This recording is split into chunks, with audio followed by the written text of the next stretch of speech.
जय गुरु जी संगत जी। महाशिव गुरु जी सत्संग में आप सबका स्वागत है। सत्संग शुरू करने से पहले गुरु जी का ध्यान। ओम नमः शिवाय, शिव जी सदा सहाय। ओम नमः शिवाय, गुरु जी सदा सहाय। आज का सत्संग है JB सिंगल अंकल जी का। यद्यपि एक भक्त के द्वारा गुरु जी ने हमें उनके यहाँ आने के लिए संदेश भेजा था। हम उनकी शरण में 7 जुलाई 2007 को पहुँचे। उनके संदेश के 1 साल बाद जब गुरुजी ने 1 साल पहले हमें उनके यहाँ बुलाया तो हम इतने भाग्यशाली नहीं थे कि उनके दरबार पहुँच पाते। पर साल 2007 में हम पर गुरुजी की कृपा हुई। 1 जुलाई को नरेश अंकल ने हमें गुरुजी की कृपा और अपने अनुभवों के बारे में बताया। ना तो मुझे विश्वास हुआ और ना ही मैं समझ पाया कि कैसे कोई महापुरुष इतनी सरलता से अपने भक्तों की जीवन बदल सकते थे। हमने करीब 2 घंटे सत्संग किया और मुझे पता भी नहीं चला कि इतना समय कैसे निकल गया। गुरुजी के जन्मदिन के अवसर पर 7 जुलाई को हमारे मोहल्ले से बसें जा रही थी और मैंने उसमें 2 सीटें सुरक्षित कर ली। मेरे पास एक सेकंड हैंड गाड़ी थी और क्योंकि रास्ता लंबा था मैं उसमें नहीं जाना चाहता था। 7 जुलाई को मंदिर जाने से पहले मैं दुकान पर बहुत व्यस्त रहा, जो मेरे व्यापार के लिए अच्छा था। मैंने खुशी खुशी अपना काम 5 बजे तक निपटाया और उसके कुछ देर बाद ही मैं गुरुजी की शरण में बैठा हुआ था।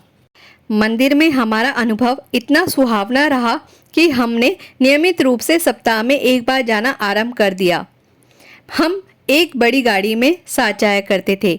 एक संगत ने जिसके साथ हम जाते थे, मेरी पत्नी संतोष से कहा कि क्योंकि गाड़ी बहुत भरी हुई होती थी, हमें बच्चों को साथ नहीं ले जाना चाहिए। संतोष ने गुरुजी से प्रार्थना की कि हम बच्चों को भी मंदिर ले जा सके और उसने गुरुजी से निवेदन किया कि वह हमें गाड़ी का आशीर्वाद दे ताकि हम अपने आप मंदिर जा सके।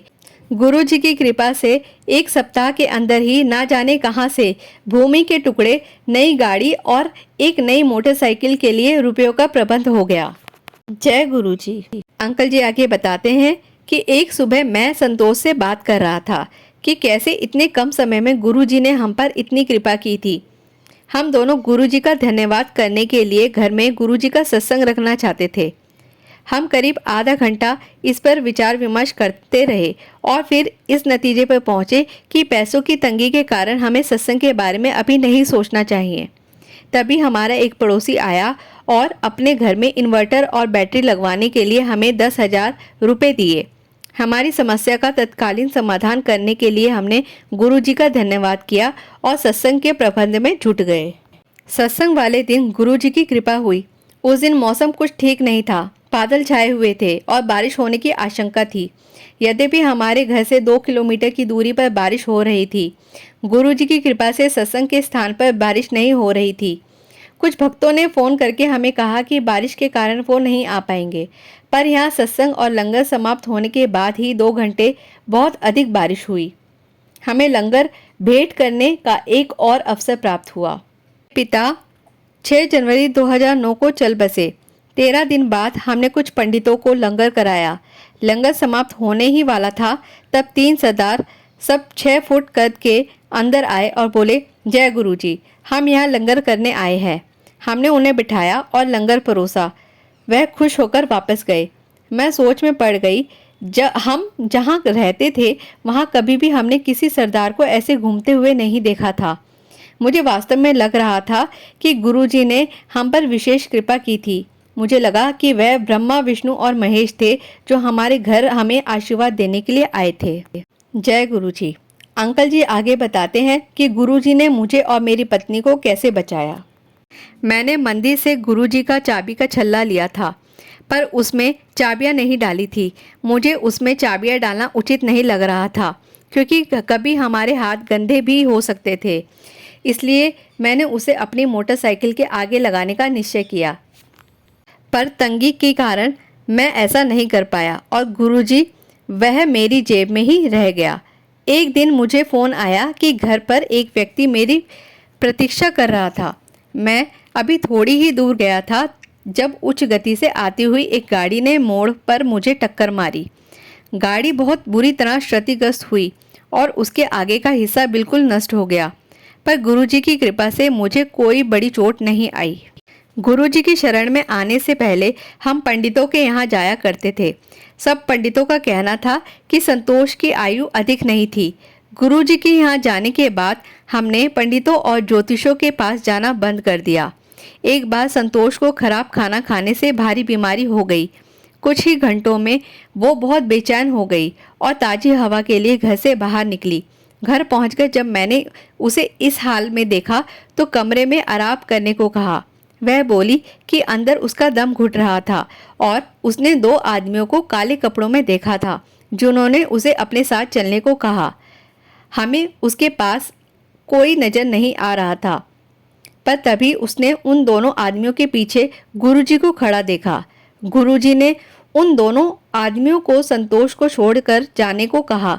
उन्होंने गुरुजी का आदेश माना और चले गए। बाद में जब हमने संतोष से उन आदमियों के बारे में पूछा तो उसने हमें बताया कि वह दोनों काले और मोटे थे। उनकी घनी मूछें थी और उनके हाथ में तलवारें थी। उसने उस दिन यमदूत देखे थे और अगर गुरुजी ने उसे बचाने नहीं आते तो उस दिन वह नहीं बचती। धन्यवाद गुरुजी, संतोष को एक नवजीवन का आशीर्वाद देने के लिए। जय गुरुजी। संतोष को पीठ में दर्द भी रहता था। गुरुजी ने उसे सपने में दर्शन दिए। उन्होंने झाड़ू से संतोष को छुआ और पूछा कि क्या अब उसे दर्द था। संतोष ने जवाब दिया कि अब दर्द बहुत कम था। गुरुजी ने दोबारा उसकी पीठ को झाड़ू से छुआ और दर्द पूरी तरह से चला गया। जब वह सोकर उठी तो उसने पाया कि अब उसे दर्द नहीं था। वह दर्द उसे फिर कभी नहीं हुआ। जय गुरुजी, शुक्राना गुरुजी। अंकल जी आगे बताते हैं कि कैसे उनको खोया हुआ मोबाइल फ़ोन मिला। 6 जून 2009 को मैंने नया फ़ोन खरीदा। संतोष ने मुझे सुझाव दिया कि मुझे फ़ोन गुरुजी के जन्मदिन के दिन 7 जुलाई को खरीदना चाहिए था, पर मैंने ठान लिया था और गुरुजी के जन्मदिन से 1 महीना पहले ही खरीद लिया। खरीदने के 3 दिन बाद ही वह खो गया। यद्यपि मैं निराश हुआ, मैंने इस नुकसान को अपनी भाग्य समझकर स्वीकार लिया और स्वयं को तसल्ली दी कि फ़ोन उसके पास गया होगा जिसे उसको अधिक आवश्यकता हो। मेरा एक दोस्त एक छानबीन संबंधी संस्था में काम करता है और मैंने उसे अपने गुम हुए फ़ोन का IMEI नंबर दिया। 7 जुलाई को जब हम बड़े मंदिर गए तो मुझे अपना फ़ोन याद आया क्योंकि उसमें कैमरा था और मैं उससे तस्वीरें खींच पाता। 2 दिन बाद मेरे दोस्त ने मुझे फ़ोन करके उस जगह का पता दिया जहां वह सक्रिय था। मैं वहां गया और अपना हैंडसेट वापस लेकर आया। गुरुजी की कृपा से मुझे मेरा फ़ोन वापस मिल गया। फ़ोन खरीदने की बेकार की जल्दी ने मुझे एक सबक सिखाया। जय गुरुजी, शुक्राना गुरुजी। एक शनिवार मैं बहुत ही व्यस्त रहा और दोपहर को खाना नहीं खा पाया। मैं शाम को करीब 6 बजे घर पहुंचा और हम उसी समय बड़े मंदिर के लिए निकल पड़े। लंगर करके जब हम मंदिर से निकले तो मुझे तब भी भूख थी। मैंने रास्ते में कहीं रुककर कुछ खाने का सोचा। तभी एक संगत मंदिर से बाहर आई और मुझे प्रसाद के 4 लड्डू दिए। मैं खुश हुआ और मुस्कुराए बिना रह ना सका। संतोष ने मेरे मुस्कुराने का कारण पूछा। मैंने उसे कहा कि मैं प्रसाद खाने के बाद बताऊंगा। यद्यपि मुझे बहुत भूख लगी हुई थी, मैं 3.5 लड्डुओं में तृप्त हो गया और बचा हुआ आधा लड्डू मैंने संतोष को खाने के लिए दे दिया। फिर मैंने उसे सारी बात बताई और मुझे एक बार फिर अनुभूति हुई कि मैं कैसे गुरुजी छोटी से छोटी बात का भी ध्यान रखते हैं। गुरुजी के यहाँ आने से पहले मैंने बहुत धन बनाया और गंवाया था। हर 3 महीने मुझे बड़ा नुकसान होता और मेरा सारा धन समाप्त हो जाता था। गुरुजी के यहाँ आने के बाद मुझ पर आर्थिक स्थिरता की कृपा हुई और आज मैं एक सुखद जीवन व्यतीत कर रहा हूँ। यह सब गुरुजी की कृपा से। जय गुरुजी, अनंतम अनंतम शुक्राना गुरुजी। संगत जी, अभी आपने सुना JB सिंगल अंकल जी का सत्संग और आगे नए नए सत्संग सुनने के लिए हमारा गुरुजी का चैनल महाशिव गुरुजी सत्संग को सब्सक्राइब करें और बेल आइकन जरूर दबाएं जिससे आपको आने वाले सत्संग का नोटिफिकेशंस मिलता रहे। मुझसे अगर सत्संग सुनाने में कोई भी त्रुटि या गलती हुई हो तो गुरुजी क्षमा करें। संगत जी, जय गुरुजी, शुक्राना गुरुजी, अनंतम अनंतम शुक्राना गुरुजी।